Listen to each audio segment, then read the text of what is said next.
Assalamualaikum warahmatullahi wabarakatuh. Perkenalkan, saya Ulfa Lutfiah, NIM 19029171 dari kelas Pendidikan Matematika C.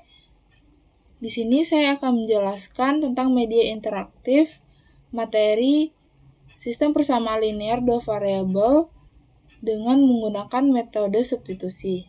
Nah, sebelumnya saya menggunakan website Edmodo untuk digunakan peserta didik. Di sini ada salam pembuka dari saya. Lalu selanjutnya ada absensi. Lalu saya berikan juga IPK dan tujuan pembelajaran yang pada pertemuan kali ini. Lalu selanjutnya peserta didik diminta untuk mendownload media interaktifnya. Sini peserta mendownloadnya. Nah, kalau peserta didik sudah mendownloadnya, itu akan seperti ini. Akan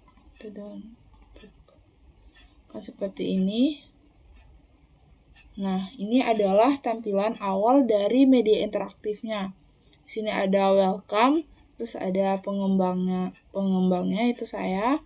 Lalu di sini ada welcome dan silang untuk keluar. Nah, di sini sudah saya aktifkan kursor atau mouse over-nya, jadi bisa kelihatan di mana mouse-nya yang untuk ditekan gitu. Terus saya berikan efek bunyi juga di sini. Oke. Lalu di sini ada tampilan awal dari materinya, itu sistem persamaan linear dua variabel kelas 8 semester 1. Ini untuk tombol kembali ke awal, lalu klik mulai. Nah, ini adalah tampilan main menu atau menu utamanya. Di sini ada petunjuk, profil tentang KD, IPK, TP, materi, dan latihan. Nah, di sini juga ada background. Nah, tekan akan keluar background. Nah, kalau ingin mematikannya, klik ini. Seperti itu. Lalu di sini ada petunjuk. Di petunjuk ini berupa icon-icon yang ada di media interaktif ini dan penjelasan-penjelasan maksud dari icon-icon tersebut. Di sini selalu digunakan tombol home pada setiap slide-nya agar bisa kembali ke menu utama. Nah, di sini ada profil. Nah, ini profilnya profil saya. Dan tidak lupa juga mencantumkan kredit dari template yang saya gunakan, itu dari SlideGo. Lalu kembali ke menu utama, ini isinya tentang media interaktif. Lalu KD, IPK, TP, itu di sini ada kompetensi dasar. Lalu indikator pencapaian kompetensinya yaitu 3.5.5, menyelesaikan SPLDV dengan metode substitusi. Lalu 4.5.2, menyelesaikan masalah kontekstual yang berkaitan dengan SPLDV dengan metode substitusi. Lalu selanjutnya itu ada tujuan pembelajarannya, yaitu setelah mengikuti pembelajaran dengan media interaktif, peserta didik dapat menyelesaikan SPLDV dengan metode substitusi dengan benar, lalu menyelesaikan masalah kontekstual yang berkaitan dengan SPLDV dengan metode substitusi dengan benar. Lalu ini bisa kembali ke sini atau langsung ke home atau menu utamanya. Terus di sini di materi itu ada pendahuluan tentang PLDV, lalu sistem persamaan linear dua variabelnya, langkah-langkah dan contoh. Nah, di sini ada pendahuluannya. Pernahkah kamu membeli buah Nah, di pendahuluan itu saya berikan video yang saya buat. Itu pendahuluan tentang materi SPLDV. Pernahkah kamu membeli buah ke supermarket? Perhatikan ilustrasi berikut. Ketika kamu membeli 2 kg apel dan 6 kg melon, kamu membayar Rp46.000. Ketika kamu membeli 4 kg apel dan 3 kg melon, kamu membayar Rp47.000. Nah, jika kamu membeli 5 kg apel dan 3 kg melon, berapa yang harus kamu bayar? Dan bagaimana cara kamu menghitungnya? Untuk tahu caranya, simak materinya ya. Oke, itu adalah video pendahuluan yang saya buat. Nah, di sini ada penjelasan tentang persamaan linear dua variabel serta bentuk umum dan keterangannya. Lalu di sini ada tentang sistem persamaan linear dua variabel, lalu bentuk umum dan keterangannya. Nah, selanjutnya itu tentang langkah-langkah penyelesaian SPLDV dengan metode substitusi. Nah, di sini saya jelaskan dulu metode substitusi itu apa, lalu langkah-langkah menyelesaikan masalahnya. Lalu untuk yang kontekstual itu saya langsung berikan langkah-langkah dalam menyelesaikan masalahnya.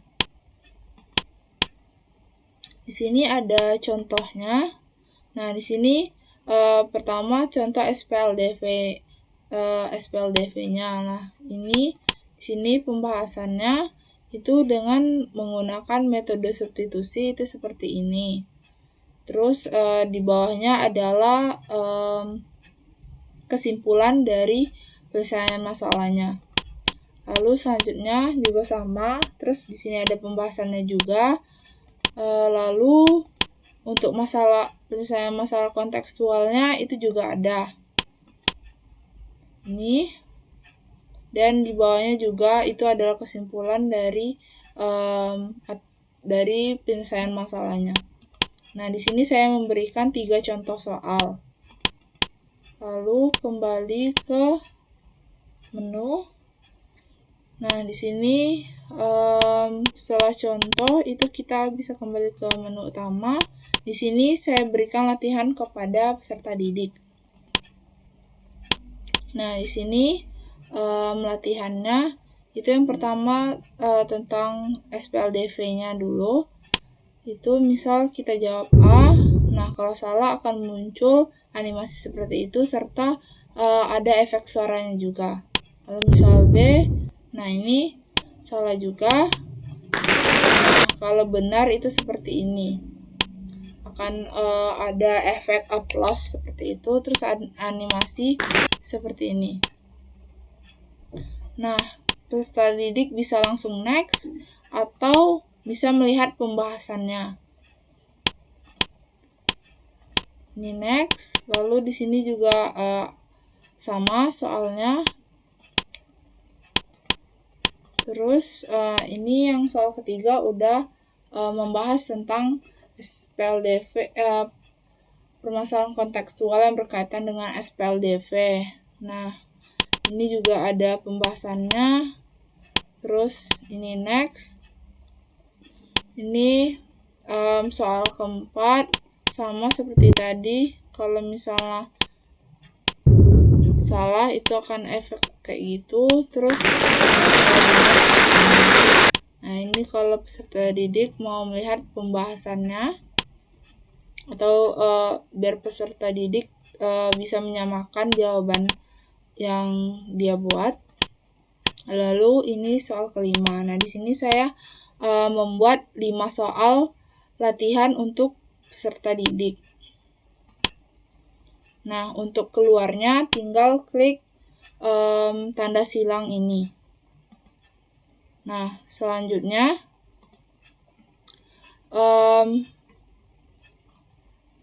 peserta didik akan diberikan polling seperti ini. Kalau untuk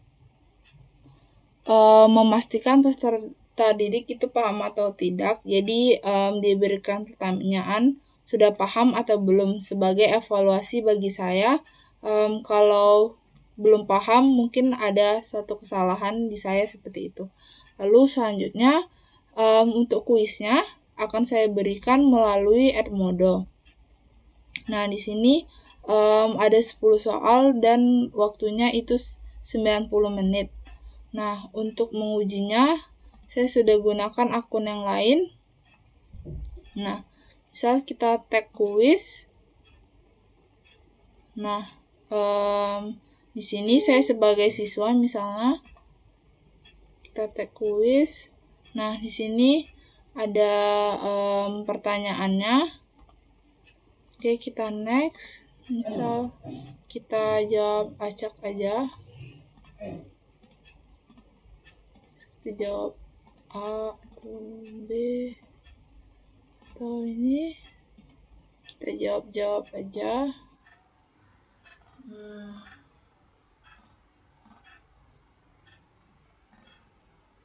Oke, nah misal ini udah soal yang terakhir. Ini soal-soalnya itu campur ya. Yang pertama itu ada 3 soal tentang SPLDV-nya. Soal 4 sampai soal 10 itu tentang penyelesaian masalah kontekstualnya. Oke, lalu submit kuis. Oke, submit. Nah, di sini peserta didik akan melihat skor dari yang peserta didik dapatkan. Nah, ini peserta didik dapat melihat jawabannya sudah benar atau tidak, seperti itu. Dan peserta didik juga bisa tahu jawaban mana sih yang benar, gitu. Terus ini di close. Lalu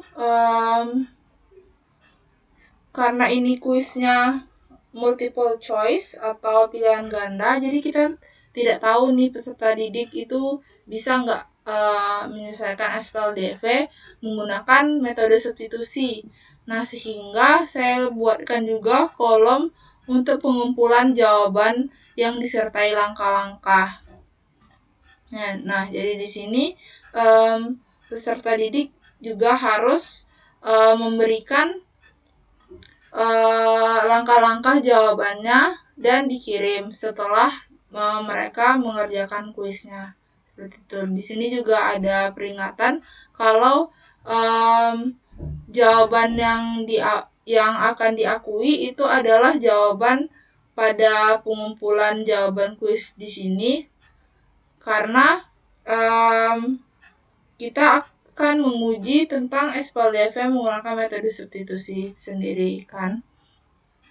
Nah, mungkin itu saja yang dapat saya sampaikan. Mohon maaf jika banyak kekurangan. Assalamualaikum warahmatullahi wabarakatuh.